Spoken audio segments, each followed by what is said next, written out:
Hey guys, first Regardsman here, and today I want to talk about some Space Marine 2 news regarding upcoming cosmetics, potential buffs for the Vanguard class, and some hints from Focus on what the new equipment for patch 13 is going to be, on top of a bit more info on the new bosses coming to Siege mode, and how they might look, and if we'll even be getting executes. Patch 13 has been moved out from its original release date of quarter 1 into quarter 2 of this year, and that puts the latest possible release window all the way into June, and Focus has refused to comment on any specific dates beyond repeating that quarter 2 is the release window. If you're hoping for a May release date, just temper your expectations because we might get a release date in June instead. The Infiltrator Helmet community event has also officially ended, so if you missed this, you will have to wait until it comes to the Heroic store, or they recycle this helmet for another event in the future. Now, Warhammer Skulls is also coming out very soon. The suspected release date is around the 22nd of May, just like last time, and this will be the biggest 40k gaming event all year, and where we will probably get more info and direct gameplay of patch 13, or possibly even year 3 of Space Marine 2. Space Marine 2's April community update also gave us some insight into the new Wargear customization and Ordeals expansion. There are going to be multiple ranks of challenges now that will give players access to Iron Halos and Capes on other classes, like Tactical and presumably Bulwark as well. And players obviously have a ton of questions about these when it comes to things like recoloring Capes, and if you can equip both the Iron Halo and Sniper Capes simultaneously. Now, Focus did respond to some questions as to whether or not you can equip both Wargear at the same time, saying they are not sure at the moment if this will be a feature. Focus's community manager said it should be possible in theory, and we have seen Iron Halo customization with capes in mods like the Astartes Overhaul, but just keep in mind, mods like these do not have the same limitations for either quality assurance or going directly through Games Workshop as an IP holder, so things will obviously be different for the main game.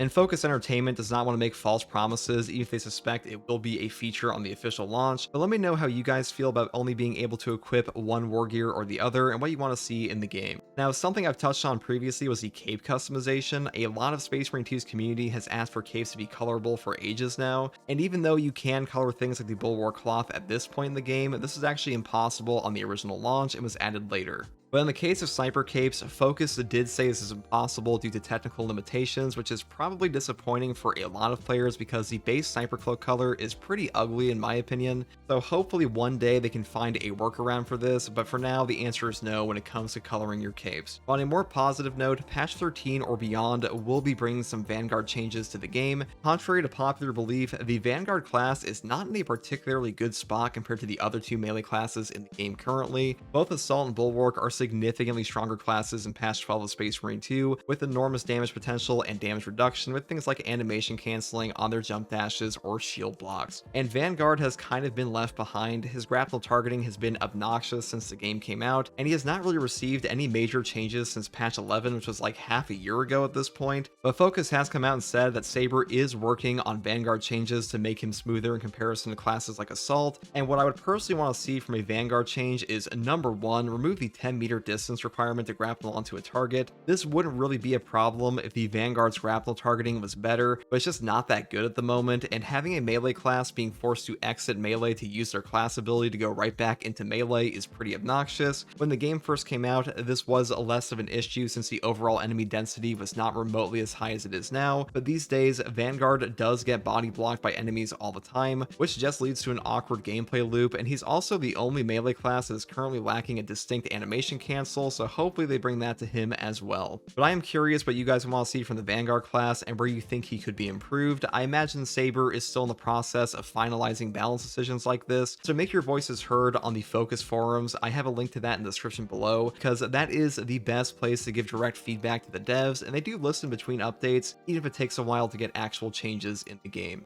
And speaking of changes, we are getting a brand new equipment in the game with patch 13. A lot of players thought this might be a new injector for attack speed or something like that, but it sounds like that one is probably going to be coming to PvP, since we have leaked voice lines for Heretic Astartes using injectors, and we know there are some PvP expansions in the works for patch 14. But Focus actually gave us the first real hint on what this equipment will do, saying that Arsonists will be incredibly happy with the new equipment option, which makes it sound like it's going to be an incendiary grenade or potentially even a bomb. We already have a burn effect in the game with the Pyre Blaster and Pyre Cannon that will just melt any enemy in the game pretty much. The burn effect is incredibly potent in Space Marine 2, and having an equipment that could stack burn on enemies would bring this effect to every single class in the game, which is kind of crazy. Even if this new equipment just functions like a shock grenade where it puts down a flaming area instead, having this on a class like Vanguard could really up your boss damage, and this might even be strong enough to compete with the Melt-A-Bomb if implemented properly. Since launch, the Melt-A-Bomb has simply reigned supreme as the king of all equipment options in Space Marine 2, but if anything could compete, it would probably be something with a burn effect. We also know the new Redacted Champion Pack coming in patch 14 will be for the Salamanders again, and this would fit that perfectly, especially if it goes on the heavy class like a lot of players are expecting, since Focus did directly state that the Redacted Champion Pack going to the Salamanders again was in response to the negative feedback from the original Salamanders champion skin that went on the Sniper class. So in patch 14, you might be able to create the ultimate Salamander burn build,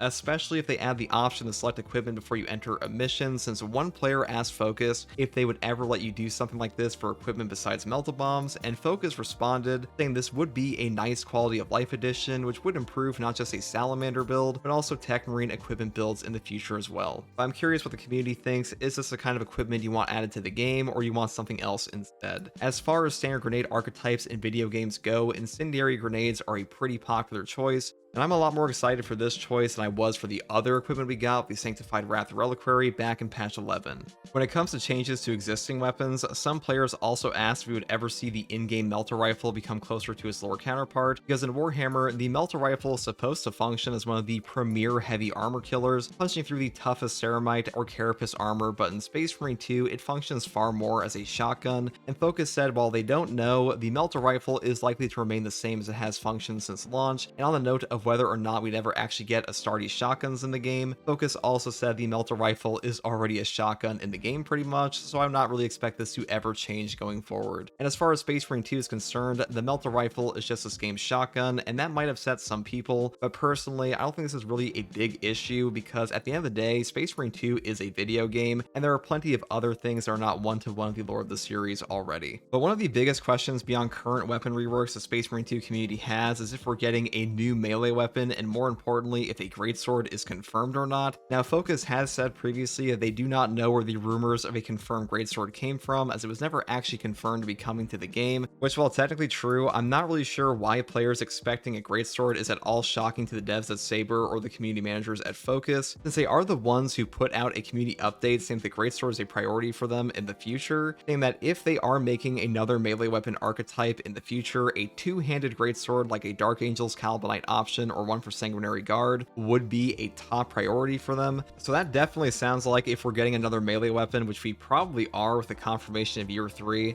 since we got both the Power Axe and Omniscient Axe in year 2, then we're going to be seeing a Greatsword eventually. And more recently, Focus has also said that more weapons are being worked on in response to another Greatsword question, and they just can't say which ones just yet. So I'm going to go on a limb here and say, yeah, we're probably going to be getting a Greatsword in year 3 of the game, at least if we get any melee weapon at all. And even though we have very little in the way of news regarding year 3, a player did ask Focus if you would see any cosmetic packs related to the Blood Ravens in the future, and Focus responded saying that the only info they can give right now is that they are currently cooking. And I don't know about you guys, but that sounds like a definite maybe to me, and we are about to get Dawn of War 4, which will have the return of the Blood Ravens, and a tie-in pack for Space Marine 2 would probably sell fairly well, as Blood Ravens have a pretty loyal fan base from those games. And we also know that Saber is completely willing to make cosmetic packs for some of the more popular successor chapters like Black Templars, Kakarodones, and even the Raptors coming up in patch 14. So Blood Ravens seem like a pretty obvious choice, and we might even get a glimpse of some of the year 3 content and cosmetics at Warhammer Skulls later this month. And if Saber is willing to make entire redacted champion packs in response to negative feedback on prior ones,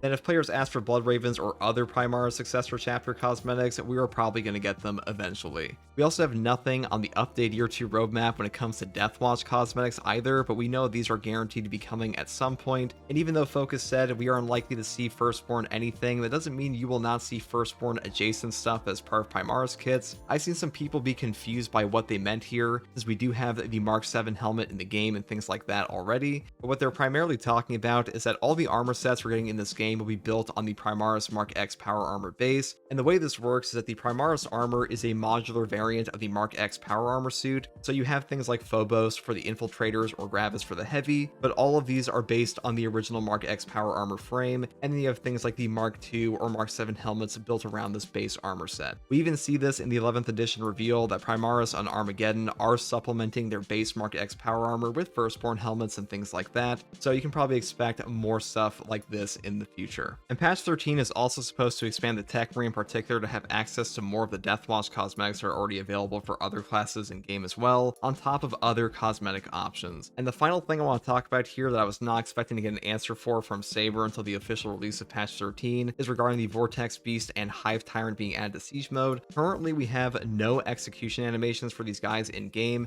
and both their missions will end in a cutscene, so a big question players had regarding Siege mode was how they were actually going to go about defeating these bosses, and whether or not we would get specific animations for them, since Saber's added post-launch executions before. Now, Focus came out and said that we are not going to be seeing new execution animations for them, at least for now, and when they die in the mission, they will simply die, so they might use things like the Hive Tyrant plopping over or the Vortex Beast animation of him exiting into a warp portal. Another thing players have been wondering about these boss editions, or more specifically the Hive Tyrant, is if he's going to be the damage version we fight in the decapitation operation, since I don't know if you guys have noticed, but we did kind of drop a bridge on the Hive Tyrant in that operation, and he literally has chunks of bridge sticking out of him, and he's missing a limb or two as well. Focus said the Hive Tyrant is likely to remain the same as he is in the decapitation op, and I don't know what the lore explanation for him having a bridge sticking out of him will be in the Siege mode, but it does make more sense than going up against a full power Hive Tyrant, since despite the Hive Tyrant being the Space Marine 2 XP farm punching bag at the moment, they are actually supposed to be one of the strongest Tyranid units in all of Warhammer 40k, and undamaged lore accurate Hive Tyrant would absolutely obliterate 3 Primaris and no diff. In fact, even an Astartes runs the risk of dying to their Psychic Scream alone, and any of the Cadians you summon are going to be effectively put into a Psychic Blender as well. So having a Bridge Tyrant is probably for the best. But that is everything I want to talk about in this one, guys. I'm really looking forward to patch 13 since it looks way better than I originally expected, and I really thought that Tech Marine was going to be the peak of year 2, but this might actually be the best patch so far. A new Incendiary equipment also sounds awesome, and we're probably going to be getting a new melee weapon in year 3 as well, not to mention the new boss next patch, so the future of Space Marine 2 is looking pretty bright. And let me know what you guys are looking forward to the most next patch, and I will of course be covering all the unlocks, heroic weapons, and builds next patch as well, so if that interests you, subscribe for more, and if you want to catch me live to ask me questions about the game or just come hang out, you can find me here on YouTube or on Twitch with a link in the video description alongside a link to my community Discord. And I also want to say a special thank you to all of my channel members since you help keep the channel alive, and as always, thank you all for watching. Take it easy.